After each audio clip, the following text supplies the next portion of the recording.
تو آپ اپنے گدھے کی طرف دیکھیے کہ کس طرح ہم ہڈیاں کھڑا کرتے ہیں اور اس پہ گوشت پہناتے ہیں. پورا ڈیمانسٹریٹ کر دیا، کیونکہ اب ماں کے پیٹ سے نکلنے کی پیدائش تو نہیں رہی. بات سمجھنا ہے. دیکھیے پہلی پیدائش جو ہے ماں کے پیٹ سے نکلنے کی پیدائش تھی.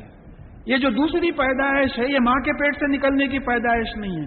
تو اب ایک تشویش ہے کہ ہم کو کیسا بنایا جائے گا، تو بتا دیا کہ پہلے پورے ہڈیاں کھڑا کی جائیں گی، اس پہ گوشت پہنا دیا جائے گا.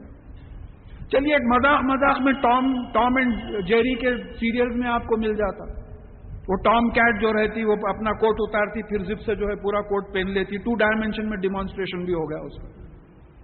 جو بچے جو ہے ٹام اینڈ جیری کے جو سیریلز دیکھتے ہیں کارٹون کے، اس میں وہ بھی ڈیمانسٹریشن ہو گیا. تو یہ 3 ڈائمینشن میں ہوگا. تو یہاں بھی ایک بات سمجھیے کہ اللہ تعالیٰ ہر چیز کھول کے سمجھا رہے ہیں، ہر شک و شبے کو دور کر رہے ہیں. یہ پورا واقعہ ویسی آ رہا ہے. اس کے بعد میں فلما تبینا لہو قال اعلم ان اللہ علی کل شیء قدیر. تو جب یہ تمام چیزیں ظاہر ہو گئی ان کے سامنے تو اس نے ڈکلیئر کر دیا کہ بے شک میں جانتا ہوں کہ اللہ تعالیٰ ہر چیز پہ قدرت رکھتا ہے. یہ کائے کے لیے ہم بھی جانیں، ہم بھی جانیں کہ اللہ تعالیٰ ہر چیز پہ قدرت، ہر چیز پہ قادر ہے. He has power over every thing. یہ ہمارے ذہن میں بیٹھ جائے تو پھر معجزے آسانی سے سمجھ میں آتے ہیں. اگر یہ بات نہیں بیٹھیں گے تو معجزے نہیں سمجھ میں آئیں گے. یہ منکر معجزہ جو لوگ ہیں ان کی یہی بات سمجھ میں نہیں آئی. وہ سمجھے کہ اللہ تعالیٰ ایک قانون بنا دیے ہیں اور مجبور ہے کہ وہ قانون توڑ نہیں سکتے. تو میں مثال دیتا ہوں ہمارے بچپنے کی. HEHD نظام کی سواری جاتی تھی شام میں تو رانگ سائڈ جاتی تھی. وہ سرکل انسپیکٹر ان کو رانگ سائڈ پہ سلوٹ مارتا تھا. دا لا maker is the law breaker. ایک معمولی آدمی کر سکتا تھا یہ، جو اپنی موت پہ بھی کنٹرول نہیں کر سکا، ختم ہو گیا. تو اللہ تعالیٰ نے قانون بنایا ہے، وہ کبھی بھی قانون کے خلاف جو ہے کام کر سکتے ہیں، کبھی بھی قانون کو توڑ سکتے ہیں.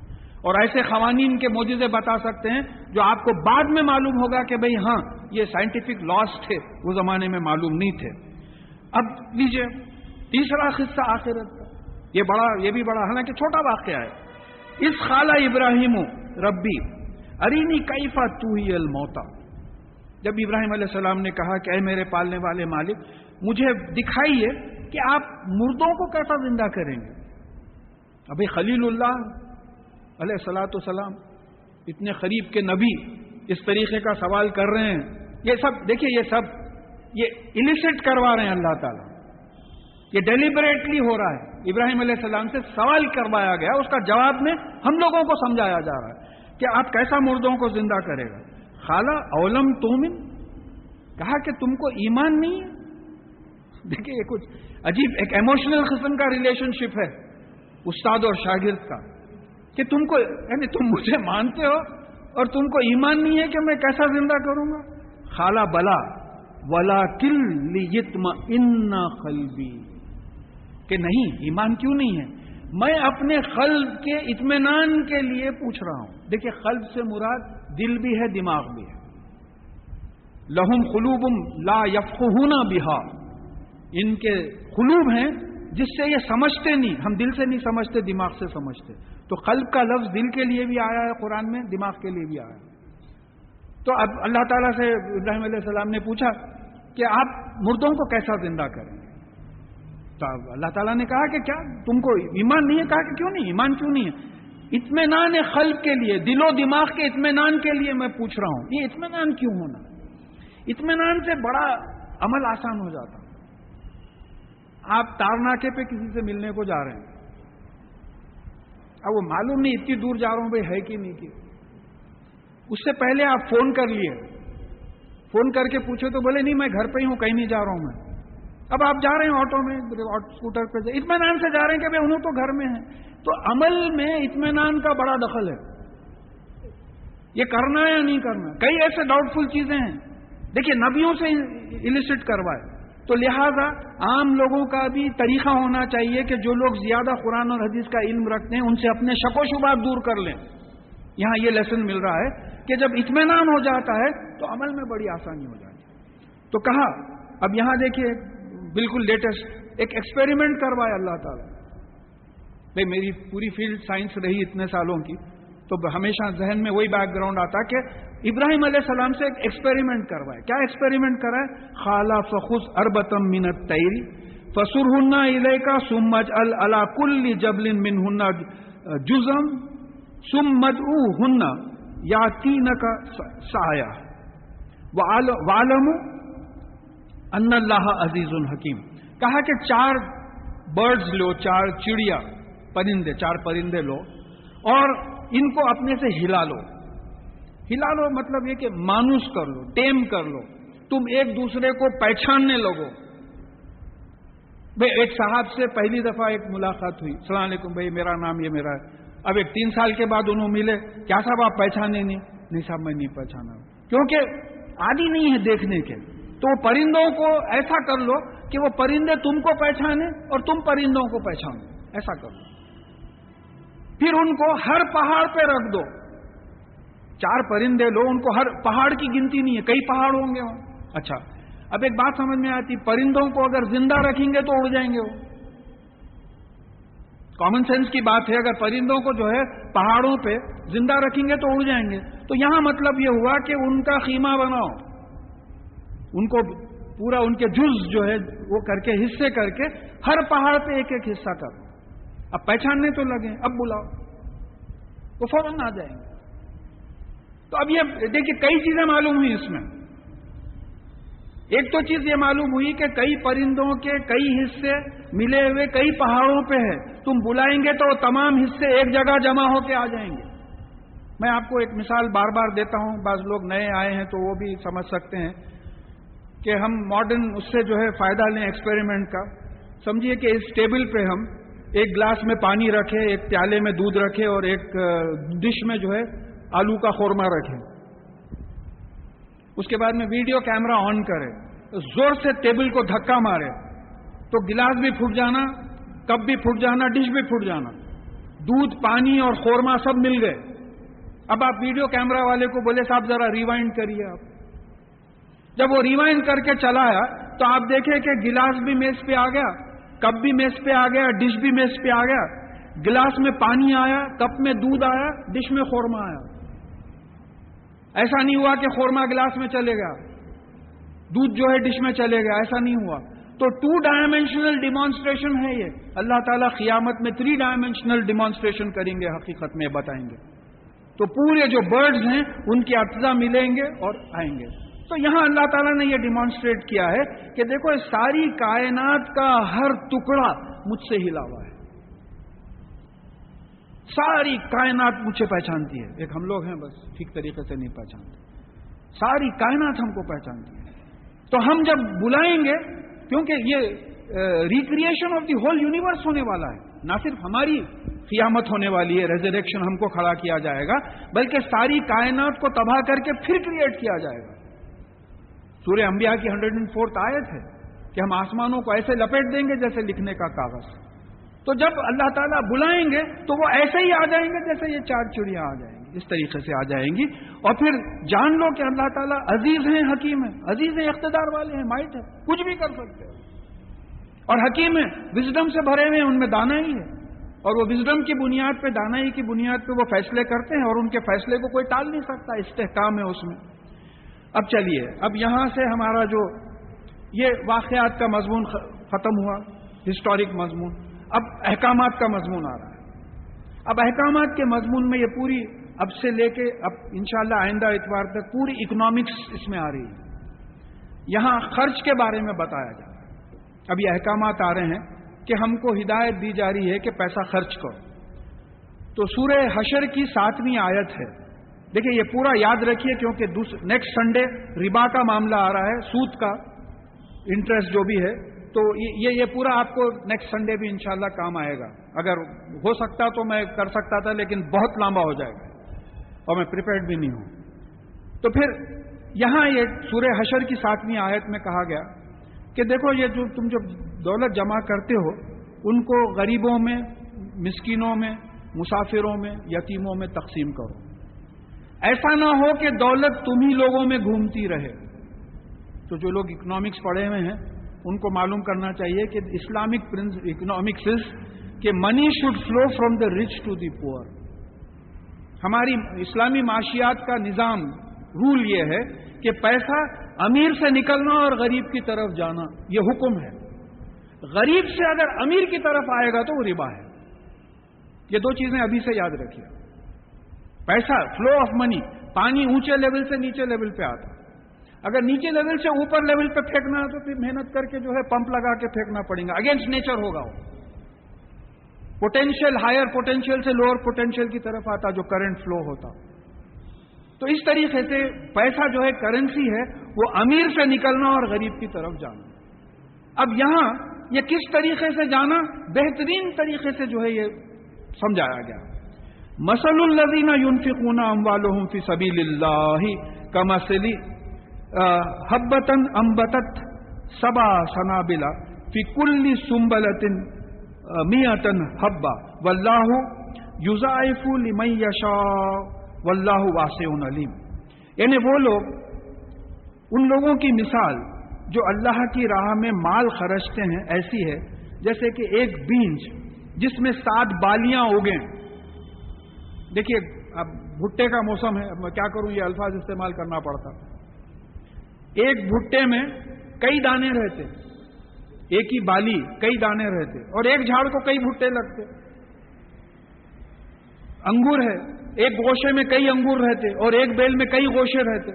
تو اللہ تعالیٰ بول رہے ہیں کہ یعنی اس آدمی کی مثال جو اللہ کی راہ میں مال خرچتا ہے ایسا ہے جیسا کہ ایک بیج ہے اور اس میں 7 گوشے، 7 بالیں، 7 بنچز نکلیں اور ہر بنچ میں 100 دانے ہوں، ہر بنچ میں 100 دانے ہوں۔